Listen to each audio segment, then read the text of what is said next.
And hi, everyone. Welcome to what we call Emil Amongst Takeout. My takes on all things about race, society, politics, and diversity, and everything those things touch in our culture and society, which is just about everything. But, of course, with respect to Asian Americans. And you don't have to be Asian American to lend us your ears. I'm Emil, Guillermo, your host, and you might say, why Amok, Emil? Well, the short story is for nearly 15 years, my Emil Amok column was a staple of Asian Week, what was once the leading Asian American weekly in English in America. Amok was the name of my compilation of essays, and Amok is on my driver's license. It does not describe my mental condition.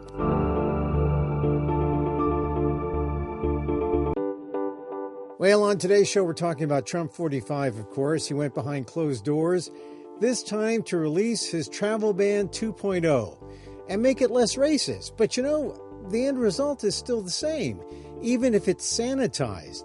The executive order still bans people from travel to the U.S. who come from majority Muslim states. 6 now, not 7. Iraq is not included. But a travel ban is still a travel ban, a Muslim ban. It doesn't even address national security concerns, let alone constitutional concerns of immigrant communities in the U.S. The ban replaces the old one, which was held up by court order, and the new one goes into effect March 16th and is set to last for 90 days. 90 days, like that makes a difference in national security? And then what happens after 90 days? TravelBan 3.0? Well, this new one covers foreign nationals from Iran, Yemen, Syria, Libya, Sudan, and Somalia. But you know what this means. If you're from those countries and here legally, don't think you won't be seen as suspicious. Like I said, even if you're in the U.S. legally, as they're finding people from these countries, or what they're finding is people enter legally, they become radicalized. And what do you think something like 2.0 is likely to do? Do you think it's going to anger people from those communities here or abroad? This is one of the misguided notions about any kind of travel ban from the Trump administration. Here's some notable changes in 2.0. It was largely done to prevent embarrassment. Green card holders will not be targeted. Dual nationals who enter the U.S. using a passport from a non-designated country won't be targeted. Those granted a visa before January 27th won't be targeted. Same goes with foreign nationals who enter for work or business, or if they seek to be with a close family member who is a U.S. citizen, or if the foreign national is an infant child or adoptee needing medical care. There's also the possibility of waivers, but the executive order doesn't go into that. In terms of the refugee program, there's a 120-day suspension of the entire refugee program. And the number of refugees in 2017 is reduced to 50,000. A key point is Syrian refugees are no longer singled out for an indefinite period. And that's 2.0. We'll see if spontaneous demonstrations occur at our airports because of it. Hopefully we will, because 2.0 has every ounce of malevolence the first one had. Oh, and it did have this one other thing that I noticed toward the end, a data collection directive under the guise of transparency. Now, quoting from the executive order, information regarding the number of foreign nationals in the U.S. who have been radicalized after entering the U.S. and who have engaged in terrorism-related acts or who have provided material support to terrorism-related organizations in countries that pose a threat to the U.S., they want information on you. Information regarding the number and types of acts of gender-based violence against women, including so-called honor killings in the U.S. by foreign nationals. And then comes the broad stroke, quote, any other information relevant to public safety and security determined by the Secretary of Homeland Security or the Attorney General. Well, that would be Jeff Sessions, Coretta Scott King's best friend. it's sort of like the boss building up a file on you as he gets ready to fire you. Data collection built into the travel ban to create essentially a national scorecard in order to criminalize a community. That's not transparency. That's xenophobia in action.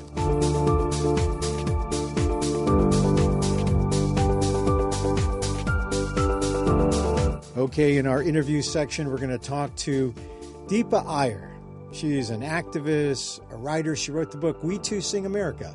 South Asian, Arab, Muslim, and Sikh immigrants shape our multiracial future. We get into the travel ban, too. I talked to her about 8 minutes in, and we talk about what people should do now. Thank you very much for joining Emil Amok's Takeout. Deepa Iyer is a civil rights activist, an attorney, and an author of We Too Sing America, South Asian, Arab, Muslim, and Sikh immigrants shape our multiracial future. The book also won an American Book Award, and she is the former leader of SALT, the South Asian Americans Leading Together. Now she's senior fellow at the Center for Social Inclusion, and to add just one more laurel, Deepa just won the Justice in Action Award from the Asian American Legal Defense and Education Fund. Deepa Iyer, welcome to Emil Amok's Takeout. Thank you so much for having me. Well, it's a pleasure. Congratulations again on the award and on the American Book Award, which I won back in 2000 for my collection. Share with us why our listeners should pick up your book today. I hope that the book will be a primer as well as a backgrounder in understanding what's happening in our country today. The book, which is called We Too Sing America, provides community stories of people from South Asian, Arab, Muslim, and Sikh immigrant communities who are really enduring and struggling with the domestic war on terror.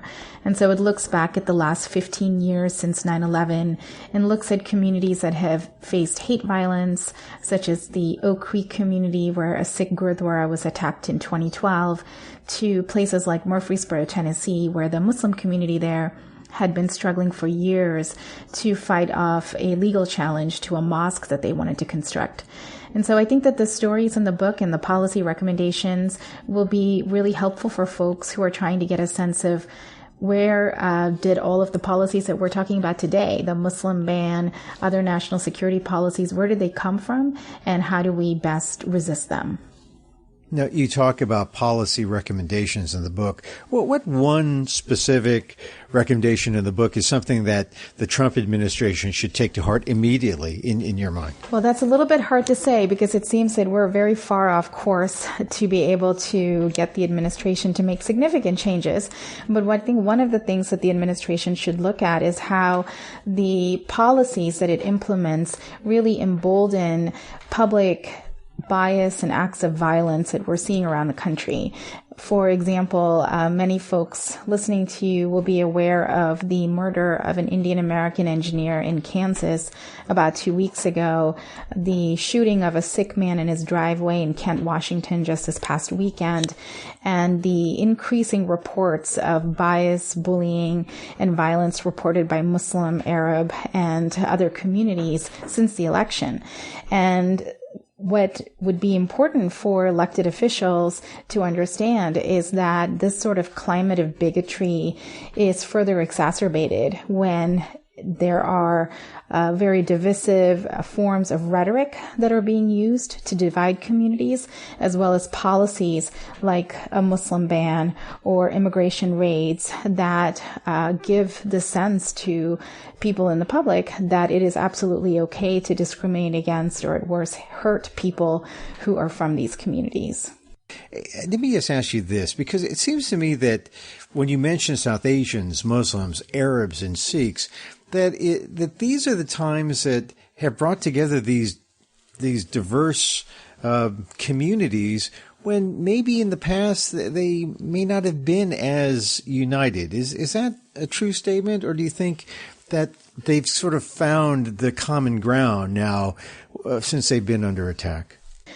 Yeah, I mean, I think, it's important to remember that our communities have been seen as outsiders or job stealers or threats to American society since the time that we've been here. And we can look back to the turn of the 20th century and look at anti-immigrant laws that affected Asian communities broadly, right? As well as hate violence that we saw in the 1980s by a group called the Dot Busters against Indian Americans. There are these sorts of narratives that have been woven into the history of our communities. But I think it's fair to say that it wasn't until after 9/11 that our communities became more deliberate about working together and working in solidarity and in unity in order to push against some of these policies and to address issues like hate violence and discrimination, both within our communities, but also outside of our communities as well. So that sort of solidarity has certainly emerged after 9/11, but the ways in which our communities have been discriminated against go well before 9/11. There must have been some sense of an improvement under, say, President Obama since George Bush's day. Well, one of the things that my book points out is that under both the Bush and the Obama administrations, we saw national security policies and immigration policies that threatened the rights of Muslim, Arab, and South Asian communities in the United States. So under President Obama, while it was possible to advocate for changes, while it was possible to have a seat at the table at the White House, it is still the case that under the Obama administration we had policies emerge such as the Countering Violent Extremism program that is almost exclusively focused on Muslim communities and monitoring them. Or we had unprecedented amounts of raids happen in the deportations happen, under the Obama administration. And so, what we're seeing under the Trump administration is, in a way, sort of a mainstreaming of a lot of the negative rhetoric and the policies that were burgeoning under the previous administrations. And it's far more dangerous. So I think that it's important to remember that while in this particular administration right now, we are seeing the mainstreaming of policies and rhetoric that is quite xenophobic and Islamophobic, that it's part and parcel of a broader pattern and a longer pattern of criminalization policies.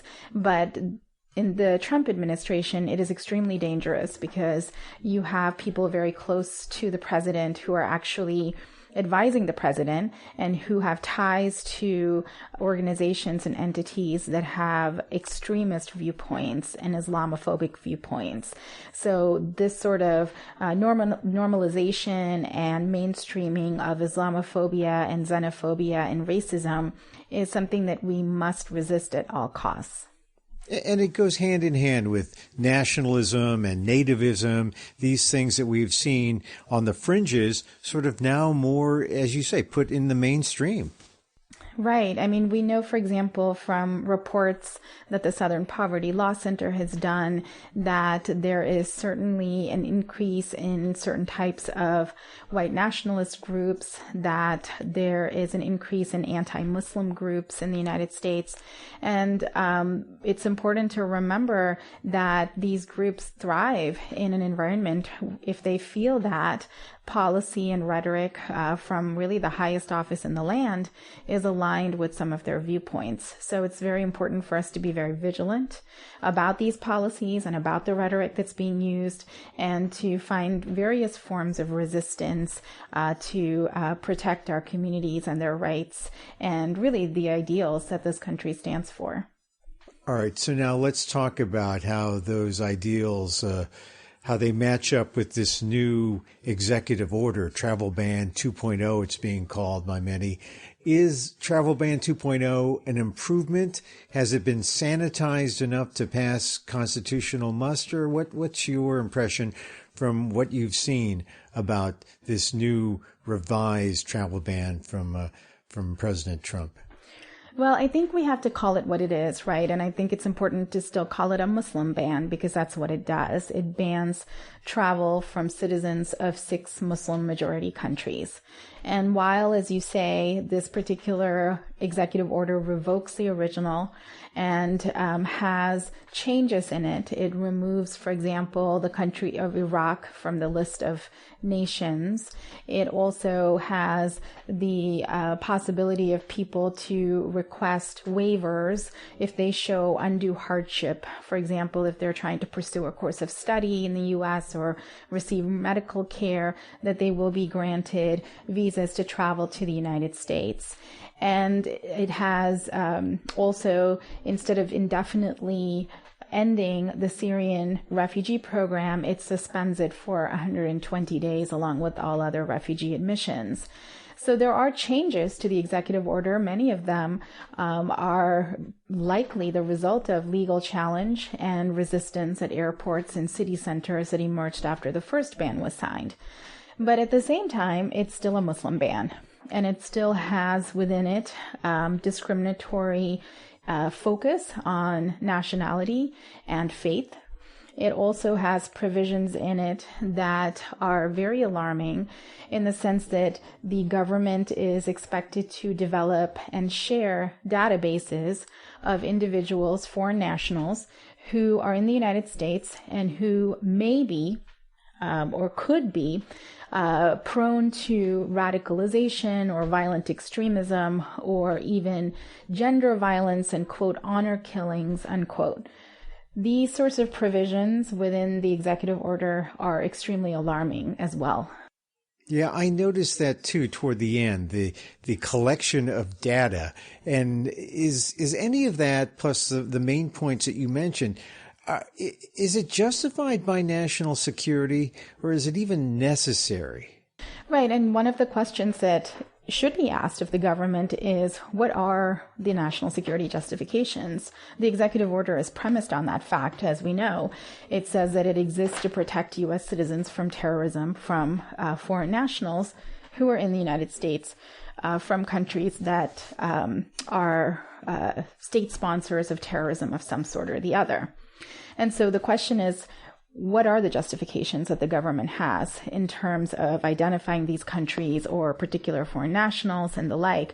And those are the questions that we need to be asking, that the media and the general public must ask, because we can't carte blanche accept these sorts of, this form of profiling on the basis of national origin or faith, just because the government says it's based on national security. And that's a lesson that we should, again, look back to learn. In the years after 9/11, the government also implemented a number of these policies, saying it's for the sake of national security, including requiring young men, 16 years and older, from 28 Muslim majority countries to, quote, register with immigration authorities. And there was no, conviction of terrorism found as a result of that process, but thousands of men were deported and separated from their families. So we have to ask these questions about why the government believes that there are national security justifications. We have to ask the government to show why this is not religious discrimination or nationality discrimination. And I'm sure that legal challenges will continue to emerge that will challenge Muslim Ban 2.0, just as we saw with the original one. Yeah, one thing I noticed is that it does mention in the justification part, it mentions that how 2 Iraqis did something and how it was, it was an act of terror in according to the order. But, coincidentally, Iraq is now taken off the list, I guess, so the maybe one of the strongest cases for, within this order, for justification is, number one, an old situation or an old instance. It involves the Iraqis, and the Iraqis are now off the list. And it seems that most of the countries that are named, I mean, this was pointed out the first time around, that there were no urgent situations or acts of terrorism coming out of the original 7 countries. Exactly. And that's why, again, even if it's a bit of an edited order or a scaled back order, it's still the same in terms of its content and its intent. And I think that we will continue to see challenges legally, as well as, protests and rallies all around the nation. Well, the effect of the ban really puts a spotlight on the South Asians, the Muslims, the Arabs, the Sikhs in particular, not just from the 6 countries involved, but all of them, really. And so what do you tell immigrants who now find themselves with this fear about what might happen because of the announcement of this 2.0? I think that generally speaking, immigrants and communities of color and refugees are already living in fear, right? I mean, since the administration started, there have been many executive orders and changes in policies. We've got increased raids happening around the country, which has led immigrants to fear sending their children to school, going to ESL classes, going to work in some cases. We've got the impact of this Muslim ban that is impeding travel, that is not, again, allowing people to be connected with each other. So people are already living in fear. And so I think what is important at this moment is to make sure that we are able to explain what the rights are that people have under these various situations, how they can defend themselves, protect themselves. And at the same time, people who have more privileged, right, and who are not as vulnerable to these executive orders need to be able to identify ways that they can challenge the administration's policies. We talked about the mainstreaming of this xenophobia or this xenophobic tone and how it results in these acts of violence. And you mentioned Olathe, and certainly in Trump's speech before Congress, he decried the hate when he mentioned anti-Semitism, and then he mentioned the shooting in Kansas City, which is the Olathe incident. When you heard him refer to it as the shooting in Kansas City, were you a little upset that he didn't go into it a little further? Because this was a murder. This was a death. And though he condemned it sort of in this jumble with anti-Semitism, what was your reaction when you heard the president's speech? I had a number of reactions. The first reaction for me was that I was a little bit appalled by the fact that the president would start his speech by naming these acts of violence, including what happened in Kansas, without really understanding that the policies of his own administration have contributed to that sort of climate where these acts occur. And that, words of condemnation are often very empty without action. And that was a reaction that I had, and I've written about that. Another was that I was also wanting him to say more about the Kansas tragedy, to name the race of the person that had been murdered, to talk about the words that were said to the Indian American engineer, Srinivas Kochibotlu, which were get out of my country. And I think that, the fact that he didn't say those and just kind of sanitized the incident as, something that happened in Kansas, indicates, right, that, or it asked for me questions of sincerity in terms of why Kansas was being mentioned at all. One of the things that Donald Trump has done with these immigration policies, he set up this good immigrant, bad immigrant dichotomy. And when you look at the Olathe incident, Kuchibotla was and his friend who was also shot but not murdered. They were both tech workers. They worked at Garmin in the Kansas City area. From all appearances, they were the good immigrants. They were the ones that people like Trump should herald and say, we want these people. And they're the ones that get shot. It was just a kind of irony to me that in the good-bad, construct of this, the good ones got hurt. Yeah, but it's not surprising when you look at sort of what's been happening in the country since the election, even before the election, that this is the type of hatred and bigotry that comes with Islamophobic and xenophobic rhetoric. It's what we are seeing all around the nation, really. The Sikh man who was shot at in Kent, Washington, in his driveway was also yelled at and said, the person who shot at him said, "Get out of my country." Very similar language again. So I think that it's important that we pay attention to why these incidents keep happening, and they keep happening to people from particular backgrounds who present themselves a particular way, and the same racial slurs are being used time and again. What is happening in the community now? It seems that there was almost a kind of a muted tone from some. What has been your reaction to the response from the Indian American community? Well, I think the Indian American community has responded very quickly and very directly in saying that this sort of climate of bigotry and violence cannot be condoned, that we must condemn it, and that I think Indian Americans are making the connection between how policies like the raids and the Muslim ban and others are really directly connected to this climate of hate and violence. So that, and it's not surprising that Indian Americans are responding in that way, given that, South Asians have been mobilized and activated in the post 9/11 environment. Certainly there are people in India I know, and I've heard others say, well, why come to this country at all if this is the sort of climate that we're going to face? And that's a question that I think a lot of people are asking themselves, all around the world. Do I want to go to America? Do I want to study there? Do I want to work there? And it's a real tragedy that those are the questions that people are asking themselves when, we have been a country that welcomes refugees, that welcomes immigrants for the most part, not always, of course. But it is really sad that we're at a point where those are the questions that families are asking of themselves.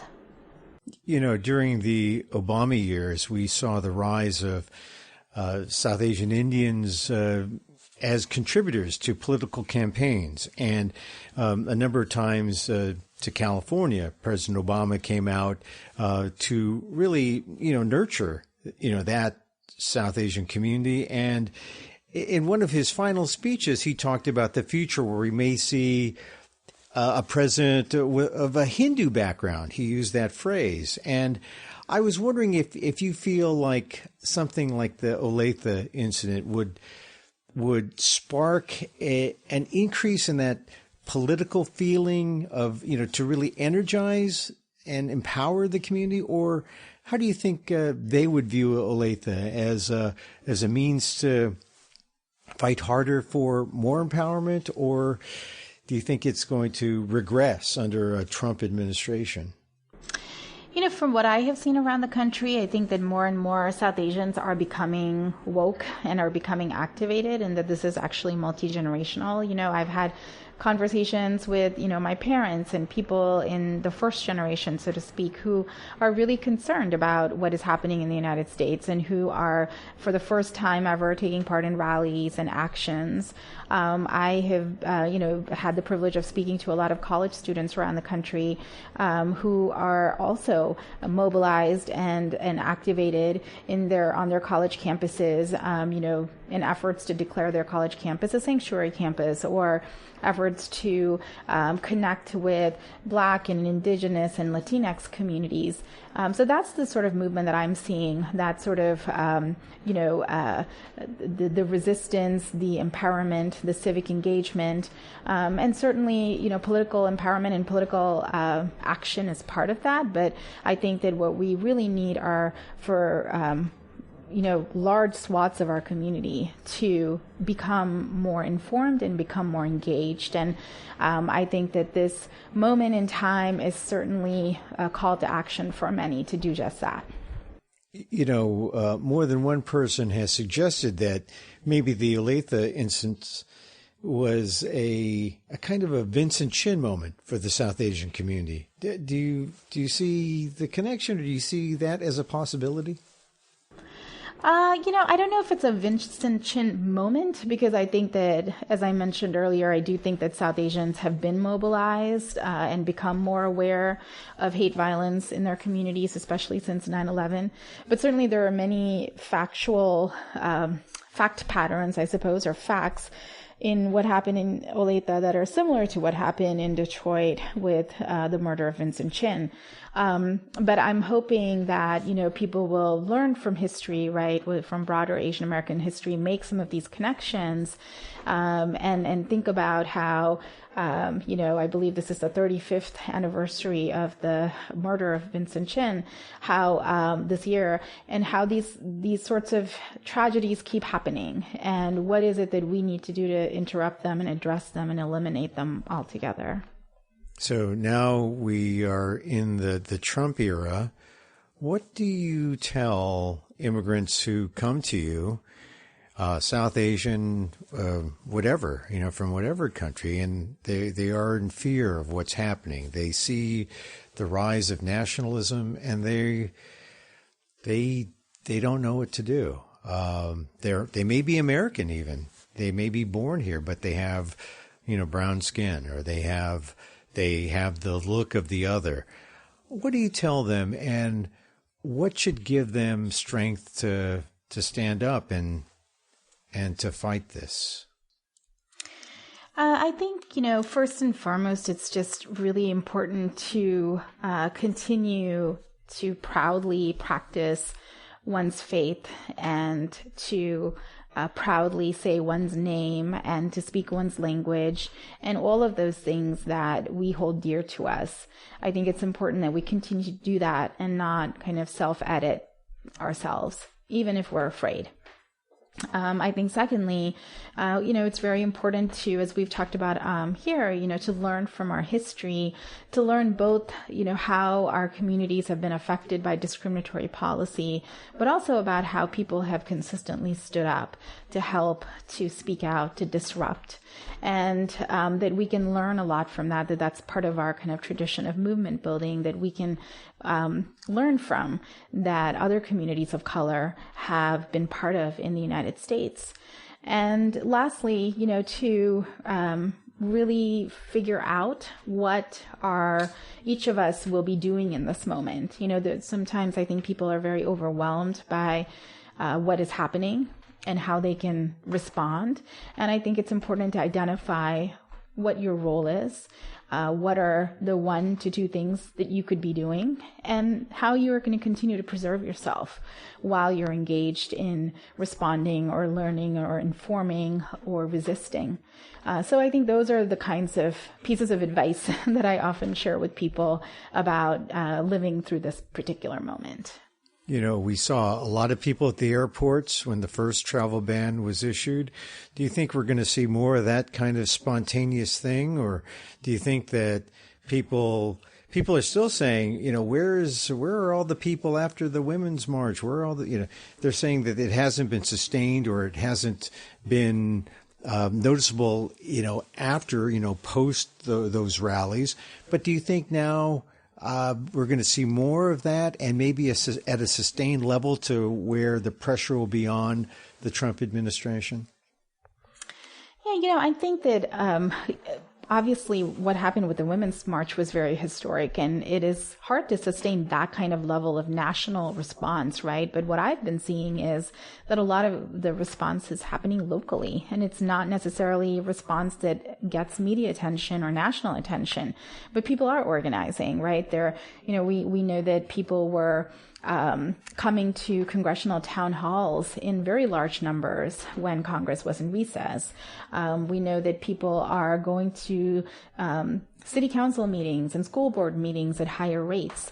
My own neighborhood where I live, people have been getting together to figure out how to resist in their own neighborhoods, right? So I think that these sorts of acts and efforts are happening. They might not always get media attention, but they are occurring. And I think that we will continue to see that. So whether it's, organic protests at airports or city centers or college campuses, we will see, I think, surges of direct action and response from people. And I think, again, it's important to sustain that. And so different people have different roles to play in terms of when they engage in direct action, when they decide to write a letter to the editor. There are lots of different ways in which folks can be involved in responding and reacting. And I think we will continue to see that if these regressive policies keep coming out and are going to target vulnerable communities. So in the end, you're positive and hopeful, maybe even optimistic that maybe the people's voice will be heard. Yes, that has always been what has changed situations and policies in our country. When people take to the streets, when they raise their voices, when they move beyond fear to really put their bodies and lives and rights on the line. And I think that that's always been what has shifted power in this country. So I am hopeful that more people will engage in those sorts of efforts moving forward. It's almost like a new age of civil disobedience. Yes, it is. It is. And I think that it's extremely important that we sustain it, as you said, because it isn't something that will necessarily end, after the first 100 days. It's something that we're going to have to sustain in the long run. Deepa Iyer, thank you very much for being on The Takeout. Thank you for having me. It was a pleasure. Deepa Iyer is a civil rights... Deepa Iyer. She is a civil rights activist, an attorney, and the author of We Too Sing America. South Asian, Arab, Muslim, and Sikh immigrants shape our multiracial future. That's the name of the book. And that's our show for today. You can read us at the aldef.org blog. That's the site of the Asian American Legal Defense and Education Fund. That's aaldef.org/blog. Also, we're at www.amok.com. That's right, Amok, AMOK.com. You can Twitter me at Emil Amok, EMILAMOK. We're on iTunes, so please subscribe to us there, maybe, or on Stitcher, on Podbean. But definitely join us again next time. For more Emil Amok's Takeout, I'm Emil Guillermo.